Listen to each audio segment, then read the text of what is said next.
we're going to be talking about something that deals with technology, but isn't about technology. It's about the imagination. And with going and bringing VR into any place, the home, the work, the school, requires innovation. It requires innovation. Innovation requires imagination and change. And where do we learn imagination so we can inspire this change? And that's where we want to talk about the gymnasium of the imagination, because the imagination takes the heart, the head, and the hands to fully immersive and inspire others. So I have three people that I'm going to start with. Roman Ormandy, who's an entrepreneur and about Embodied Corp, is working with the body and computers and learning. We have Nancy Cummings, who's a change leader in academia and in health industries. And we have Mark Billinghurst, who's a pioneer in augmented and virtual reality, looking at all sorts of ways, but particularly looking at empathy in computing. So I'm going to open up the questions here and ask each of you about imagination and make a provocative statement or question. Well, my first sentence is not going to be provocative. I was blown away by Nick this morning, Vujicic. Hey, there you are. And at the end of his talk, he talked a lot about the trust, and trust of family, trust of friends, religious trust. And I'm going to start with provocative questions to all of you. How many of you, raise your hands please, trust the mainstream media in US? Oh, that's not really. Quite a few. Well, I would say to that, the mainstream media model of communication might be the opposite of what virtual and augmented reality will be. The Hannah Arendt, who was a student of Professor Heidegger, came to US. She was imprisoned in Germany. She was imprisoned in France. She came to US and she wrote a book. And she said the mass media actually are kind of like an iron band which presses the individuals into a very solid life of solitude. And we would like to create a community. And that's also true for Hollywood. You know, I've seen a lot of talks here where the AR people were really focusing on Hollywood hair movie or Ex Machina or whatever. And I would like to say that Hollywood, you know, for $200 million, you can get a fantastic piece of reality. And you can access it for just $10. That's all it costs you to get a ticket. But guess what? You don't get to talk to the guy next to you. And the whole point of augmented and virtual reality is to create a community of active, conversational people who will talk to each other and will create a new kind of culture. And I see my company, what I see is that part of the thinking is really embodied. It's not abstract. And as we get all these sensors worn on our bodies, on a headset, then we will really create a new kind of a culture. And what I really didn't like, and another provocative thing, is that everybody talks, there's so many realities. First of all, there's a physical reality, which everybody seems to think that they know what it is, but nobody defined it. And then there is AR, VR, MR, XR. You know, it's an alphabet soup of realities. And that I just happen to believe the reality is unique for each of us. And basically, the separation of mind and the body, which is what is the 400 years old Cartesian dualism is responsible for, we still live in it. And that's what makes us to separate, you know, and create these very artificial kind of believing that is objective reality. You know, I think that every culture has their different reality. Every community has the different reality. You get the reality to build up from your mother, you know, from your friends.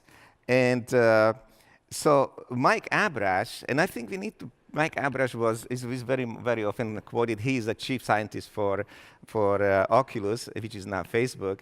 And he, basically, I was shocked at the F8 conference. He came out and he said that he's very grateful to be there. And everything he accomplished in his life is thanks to his lifelong reading of science fiction.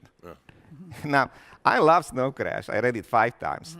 But we need to go deeper. okay, we need to go to real science, which is biology. Humbert Maturana.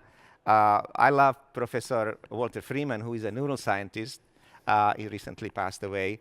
And all the way to phenomenology, to philosophy, my favorite philosopher is Merleau-Ponty. And what he says, that we create a reality by us acting out into environment. And basically, if we didn't have bodies, I like Nick's, he was jumping up on this table and then banging the table. It was very embodied talk. Yeah.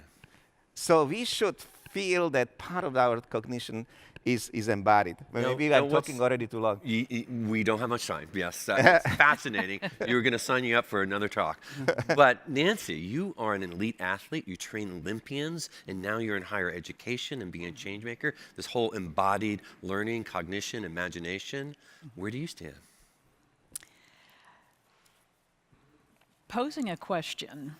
And so if you think of the mixed background that I have, one of the questions that continues to baffle me, especially coming from the higher education perspective, is if imagination is what allows a learner to experience the world at any and every level, wherever, whyever, however, how do our students not know how to think?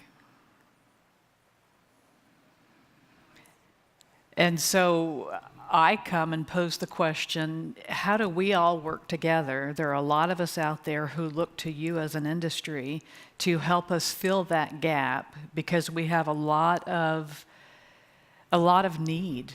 There are a lot of people who are not accomplishing the knowledge or the requisite skills or the necessary traits that they need to have to be really good, sustaining civic members of society.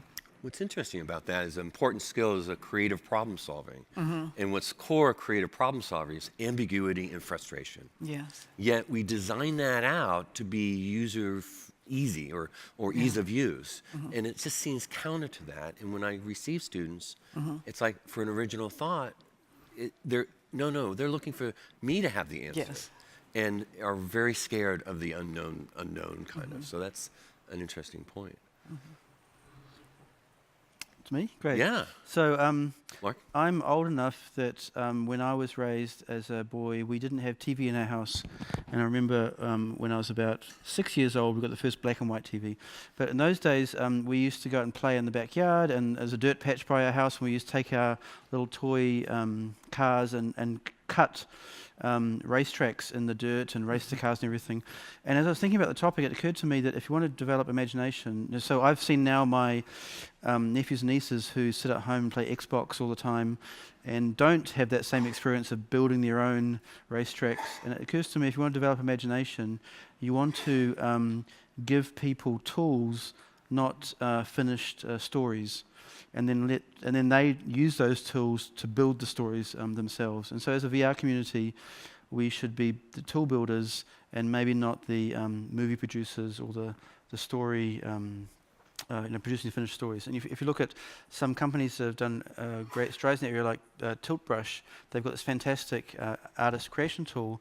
And by releasing that tool out to the community, there's thousands of people now who've built fantastic artworks by having that tool and develop their imagination. So I think for me, it's tools rather than tales is the tagline for as far as developing imagination goes. Now, you've been building a lot of tools in AR earlier in your career, but now you're researching empathy. So in that aspect of imagination, where does emotion and empathy play? Well, I think in some ways, emotion is the grease that drives imagination, because people want to try and create an emotional connection with each other, with their surroundings, and imagination comes out of that. Once you feel like you're in love with somebody, then you start to imagine a future and imagine the life you're going to have together. So, and really, in many ways, emotion is the grease that turns the wheel, I guess, in some ways. So, Nancy, if you're used to regular gymnasiums, but if we had a place that we can go and exercise the imagination and bring others to exercise the imagination with us, what would it look like? And pretend you're a science fiction writer, so reality doesn't have a play in here. Ooh. It should look like whatever we want it to look like. And I know that is very vague. So if the four of us are coming in and we're going to have this gymnasium of the imagination where we're going to learn, we're going to collaborate, we're going to accomplish whatever that might be, which is always learning, it should be everything that we bring to it in past experiences. Mark, you were just talking about emotion being the grease. We know that when there's a motive tie-in to any type of learning, that learner will remember that knowledge and hold that knowledge far longer than if there is not a motive tie-in. And so it should be this place that we can go that isn't scary, that everyone feels free and liberated to contribute and at the same time to receive. And so I'm used to being the sage on the stage. I'm used to being the guide on the side, that person who's supposed to be the teacher and know-it-all. But I wonder, and that's where we have been talking, is that not broken?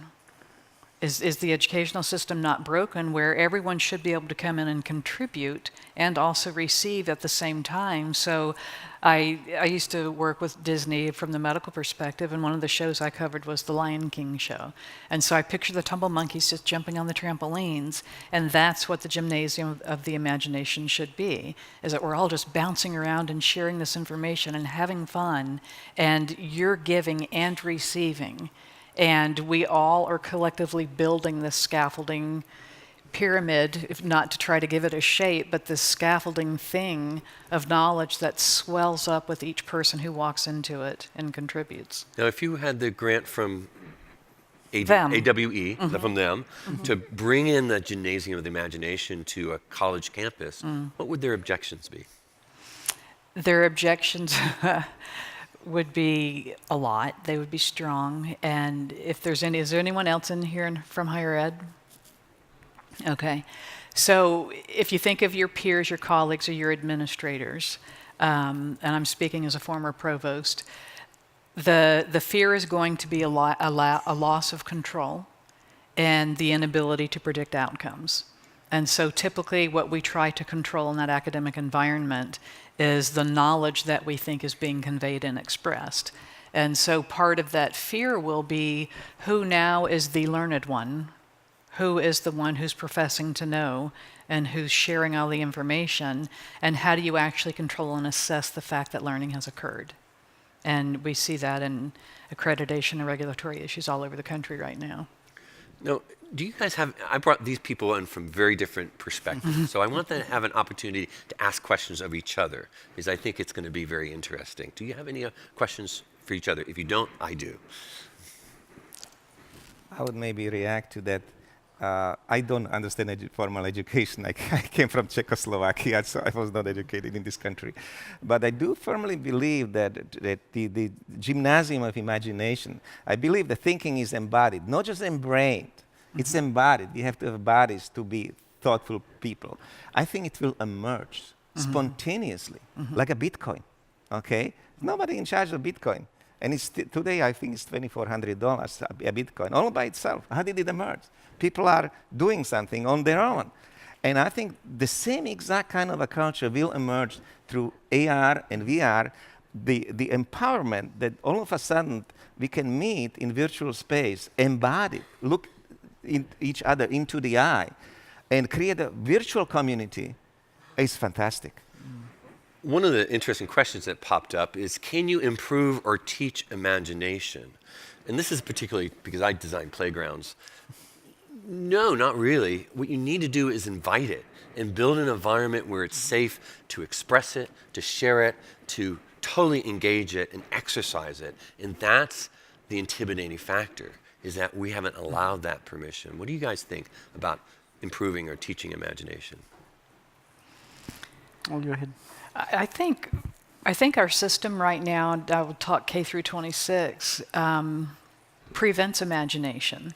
And because there is so much that is high stakes, funding is based on assessments, is based on grades, is based on endowments and foundations and donor money coming in. I would think that because of that, imagination isn't allowed to just freely occur. Yes. Yes. Oh, give it one more question. The one in the bottom there. Is there confusion defining success, achieving goals versus living by values? I'm going to leave that question off to the side if you can track her down because we're out of time. And we'll answer all these questions online. I don't want to impede on the other presenters' time. So thank you very much. Can you give a round of applause to everyone? And if, Nancy, if you can follow. Okay.